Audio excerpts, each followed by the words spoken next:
संघर्षाची शांत पहाट. एका गजबजलेल्या शहराच्या छोट्याशा कोपऱ्यात संकल्प नावाचा एक तरुण राहायचा. त्याच्याकडे ना कोणती मोठी पदवी होती ना कोणाचे वलय. तो कधीच चर्चेत नसायचा. लोकांच्या गर्दीत तो फक्त एक साधा चेहरा होता, ज्याच्या अस्तित्वाची कोणाला जाणीव नव्हती. संकल्पाला आयुष्यात काहीतरी मोठे करायचे होते, पण त्याच्याकडे कोणाचे मार्गदर्शन नव्हते. हे काम कसं करायचं हे सांगणारं कोणीच नव्हतं. कोणाचं बॅकअप नव्हतं, की "अरे काळजी करू नको, मी आहे ना" असं म्हणणारं कोणी पाठीशी नव्हतं. तो पूर्णपणे एकटा होता. जेव्हा संकल्प आपले स्वप्न पूर्ण करण्यासाठी धडपडत असे, तेव्हा आसपासचे लोक त्याची थट्टा करायचे. महेश आणि समीर सारखी मुले त्याला पाहून हसायची. ते म्हणायचे, "याच्याने काय होणार? हा उगीच आपला वेळ वाया घालवतोय." संकल्पाला या सगळ्या गोष्टी ऐकू यायच्या, पण तो शांत राहायचा. त्याला माहीत होतं की उत्तर शब्दाने नाही तर कामाने द्यायचं असतं. त्याने लोकांच्या हसण्याकडे दुर्लक्ष केलं आणि आपल्या कामात स्वतःला गाडून घेतलं. त्याला शांततेचं एक मोठी जिद्द दडलेली होती. कधी-कधी त्याला खूप थकवा जाणवायचा. मनात शंका यायची की मी चुकीच्या रस्त्यावर तर नाही ना?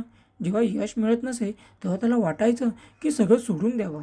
तो अंधाऱ्या खोलीत एकटाच बसून स्वतःच्या संघर्षाचा विचार करायचा. अशा वेळी तो स्वतःला एकच प्रश्न विचारायचा, "माझ्याकडे दुसरा काही पर्याय आहे का?" आणि मनातून नेहमी एकच उत्तर यायचं, "नाही." जेव्हा मागे फिरायचा रस्ताच उरला नव्हता, तेव्हा त्याने अधिक जोमाने पुढे जाण्याचा निर्णय घेतला. जेव्हा संपूर्ण जग शांत झोपलेलं असायचे, तेव्हा संकल्पाचा खरा संघर्ष सुरू व्हायचा. रात्रीचे 2-3 वाजले तरी त्याच्या खोलीतला दिवा विझत नसे. डोळ्यात झोप असायची, पण मनात स्वप्न पूर्ण करण्याची ऊब त्याला जागे ठेवायची. हळूहळू त्याचे कष्ट फळाला येऊ लागले. त्याने बनवलेले यंत्र पाहून लोक थक्क झाले. एके दिवशी एक अनोळखी गृहस्थ त्याच्या कामाची पाहणी करायला आले.